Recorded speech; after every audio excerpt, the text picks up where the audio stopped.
अस्सलाम वालेकुम ऑल। तो आज मैं आपके सामने इसलिए आया हूँ कि ताकि आपको एक इन्फॉर्मेशन दूँ एक स्कॉलरशिप के बारे में जो कि जिसका लास्ट डेट 15 जनवरी है और इसको प्रोवाइड कर रही है यूनिवर्सिटी ऑफ पारिस सीते जो कि फ्रांस में स्पेशली पेरिस में एक काफ़ी अच्छी यूनिवर्सिटी है। तो इसमें आप अप्लाई कर सकते हो ग्रेजुएट प्रोग्राम्स में मास्टर्स डिग्री के लिए। तो उसी के लिए मैं इन्फॉर्मेशन देने वाला हूँ आज कि इसमें आप कैसे अप्लाई कर सकते हो, इसमें कौन-कौन सी एलिजिबिलिटी रिक्वायरमेंट्स है और इसमें रिम्यूनरेशन कितना दिया जाता है और ये कैसी स्कॉलरशिप है। तो चलते हैं, शुरू करते हैं फिर। तो जैसे ये आप इनका फ्लायर देख पा रहे होंगे, तो ये जो इसमें दिया लिखा हुआ है कि ये 1 साल की स्कॉलरशिप होती है, 1 साल ड्यूरेशन इसका 1 साल है। मतलब ये आपको अगर आप यहाँ पे मास्टर्स करने आते हो तो 2 साल का मास्टर्स है, तो 1 साल में 1 साल के लिए आपको 8000 यूरो मिल जाता है और जो कि काफ़ी होता है कि यहाँ यहाँ के लिए। और दूसरा ये कि आपको अराउंड 100 स्कॉलरशिप्स पर ईयर दी जाती है। मतलब इसमें फिर सिलेक्शन के चांसेस भी काफ़ी होते हैं क्योंकि ये 100 स्कॉलरशिप्स बहुत होती है। और इसकी डेडलाइन जो है 15 जनवरी है और इसमें बहुत सारे फील्ड्स है। इसमें ह्यूमैनिटीज़ भी है, अ, मतलब पॉलिटिक्स भी है, सोशल साइंस से रिलेटेड और भी फील्ड है आई गेस, और बाकी साइंस के भी फील्ड्स। तो हम डायरेक्ट जाएंगे इनकी ऑफिशियल वेबसाइट पे क्या कैसे अप्लाई करना है। तो उसके लिए मैं एक चीज़ बता दूं कि आप जो है typical Google Chrome browser use नहीं कर सकते। जैसे मैंने यहाँ ट्राई किया था तो यहाँ पे नेक्स्ट ऑप्शन आता है जो कि इस पे है नहीं, तो आपको कोई दूसरा ब्राउज़र यूज़ करना पड़ेगा। माइक्रोसॉफ्ट का जो अपना ब्राउज़र है उसको यूज़ करना। तो ये मैं ऑलरेडी फॉर्म फिल करने की कोशिश कर रहा था ताकि मैं आपको दिखा दूं कि कैसे करना है। तो पहले मैं आपको इसका मेन पेज दिखा देता हूँ।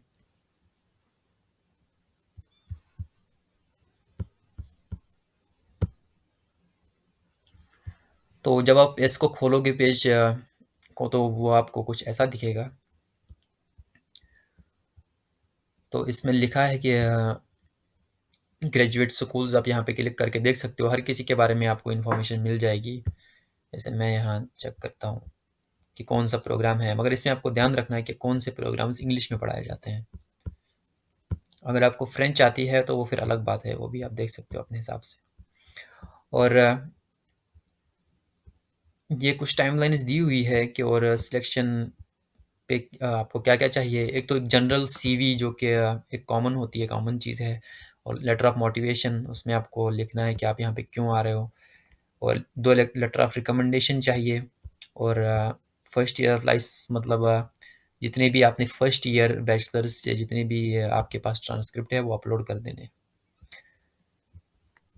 और फिर दिया है कि मार्च में इसके रिजल्ट आएंगे। तो हम डायरेक्ट जाके अप्लाई करेंगे। ये मैं ऑलरेडी इस पे अप्लाई कर रहा था, तो यहाँ आपको माय अकाउंट में जा पहले पहले जब आप क्लिक करोगे तो आपके पास आएगा कि रजिस्ट्रेशन करने का ऑप्शन। तो लॉगिन करने के बाद पहले ही आपको आएगा कि आपको प्रोग्राम कौन सा चूज़ करना है। मैं बैक जाता हूँ, यस। तो ये है। तो सबसे वैसे मैंने यहाँ पे किया है, आपके अलग-अलग प्रोग्राम्स है, ड्रग डेवलपमेंट है, मेटाबॉलिक डिसऑर्डर्स है या केमिस्ट्री है, तो मैंने केमिस्ट्री सिलेक्ट किया है। और इसके बाद फिर आता है M1 और M2। तो यहाँ पे लिखा होता है, अगर यहाँ पे इंग्लिश है तो इंग्लिश है तो प्रोग्राम इंग्लिश में होगा। तो अगर इसमें इंग्लिश नहीं है, फ्रेंच लिखा है, तो इसका मतलब है कि प्रोग्राम फ्रेंच में होगा। और M1 M2 का मतलब क्या होता है कि M1 और M2 ये बोलना ज़रूरी है क्योंकि ये काफ़ी इंपॉर्टेंट इन्फॉर्मेशन है इसके रिलेटेड कि M1 मतलब होता है जैसे इंडिया में होता है first year of masters, M2 होता है सेकंड ईयर ऑफ मास्टर्स। मगर यहाँ पे ये दोनों डिग्रीज मतलब डिप्लोमाज इंडिपेंडेंट है। आप M1 किसी एक यूनिवर्सिटी में कर सकते हो, M2 किसी दूसरी यूनिवर्सिटी में कर सकते हो। तो इसका ये है कि इसकी एलिजिबिलिटी, अगर आपने इंजीनियरिंग डिग्री की है जो कि 4 साल की होती है इंडिया में, तो आप डायरेक्ट M2 में आ सकते हो। मतलब आपको M1 करने की ज़रूरत नहीं है, तो आप डायरेक्ट M2 में आ सकते हो। और M2 में करने का फ़ायदा ये भी होता है कि उसमें आपको अमूमन जो है 6 महीने की इंटर्नशिप करनी पड़ती है। तो इसमें खाली आपको 1 सेमेस्टर पास करना होता है बस, और उसके बाद इंटर्नशिप शुरू होती है। तो ये सबसे बेस्ट ऑप्शन होता है जिन्होंने जिनकी डिग्री 4 साल की है या जिन्होंने ऑलरेडी मास्टर्स की हुई है किसी फील्ड में, जैसे मास्टर्स केमिस्ट्री में किया, फिजिक्स में किया, तो वो फिर क्योंकि वो नहीं चाहते कि हम फिर से मास्टर्स करें फुल 2 साल का, तो वो खाली यहाँ पे M2 में आ सकते हैं और वो पीएचडी भी कर सकते हैं, मगर ये है कि वो काफ़ी मुश्किल होता है डायरेक्टली पीएचडी मिलना, तो M2 कर सकते हैं और M2 में आपको इंटर्नशिप ही करनी है, तो वो भी एक हिसाब से आपका रिसर्च एक्सपीरियंस ही हो जाता है। तो बस यही किया इसमें आप मैंने ये सिलेक्ट किया, अपना प्रोग्राम सिलेक्ट करके आपको नेक्स्ट कर देना है। उसमें आप जो आपने इससे पहले एजुकेशन जो आपकी है बैचलर्स किया है वो आप ऐड कर दो, तो मैंने जल्दी में कुछ भी लिख दिया यहाँ पे फ़िलहाल। तो इसको इसके बाद नेक्स्ट कर देना है। नेक्स्ट करने के बाद आपने कौन सा डिप्लोमा किया है, फॉर एग्जांपल मास्टर्स आपने की है और कौन से डेट पे की है वो लिख देना है, तो कौन से यूनिवर्सिटी से किया है वो लिख देना है और ये है कि कहाँ से किया है, मतलब जो कि बेसिक डिटेल्स होती है वो मैं कहने की चाह रहा हूँ। तो बस मुझे नेक्स्ट करना है।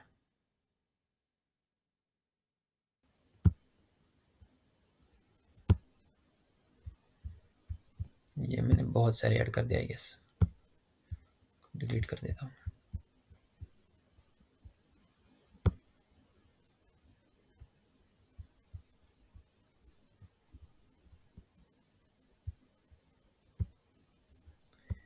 You must add at least one transcript. कहाँ मैं करूँ ट्रांसक्रिप्ट ऐड?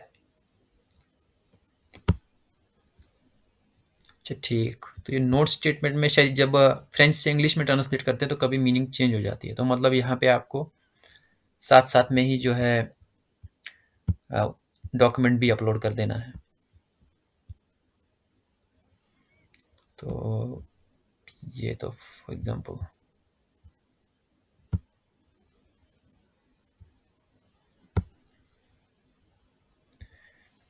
तो इसके बाद आप कोई और ट्रेनिंग सर्टिफिकेट अगर आपके पास है, कुछ अगर आपने किया है तो वो ऐड कर देना है।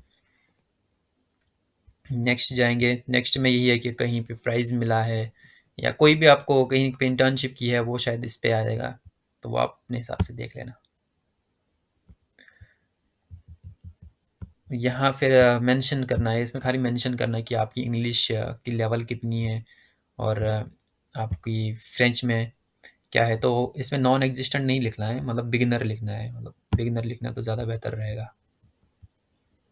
और अगर आपके पास कोई लैंग्वेज सर्टिफिकेट है, फॉर एग्जांपल टॉफल है, आइलेट्स है और या इंग्लिश प्रोफिशिएंसी सर्टिफिकेट आपने यूनिवर्सिटी से लिया है, तो वो आप यहाँ पे ऐड कर दें।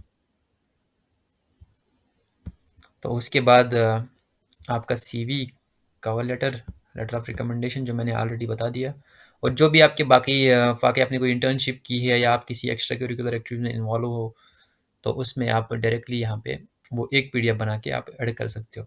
उसके बाद इन्होंने लिखा है कि इसमें खाली आप मास्टर्स डिग्री भी नहीं कर सकते, अगर आपको डायरेक्टली अगर आप किसी प्रोजेक्ट के लिए अप्लाई करना चाह रहे हो, कोई इनके फॉर एग्जांपल कोई इंटर्नशिप टाइप इनका कुछ होता है कि आप यूनिवर्सिटी पेरिस सीधे जाके वहाँ की लैब्स को सर्च करो, वहाँ की लैब्स में आपको कहीं मिल जाएगा कि कोई किसी प्रोजेक्ट पे काम हो रहा है, तो आप अपना एक रिसर्च प्रोजेक्ट जो भी आपके मन में होगा, फॉर एग्जांपल आपके कुछ आइडिया है आपके पास, तो आप अगर आप उनको कन्विंस कर पाए कि ये रिसर्च प्रोजेक्ट जो है, मतलब आप इंडिपेंडेंटली अपने रिसर्च प्रोजेक्ट पे वहाँ पे काम कर सकते हो, फंडिंग आपको स्मार्टअप देगा।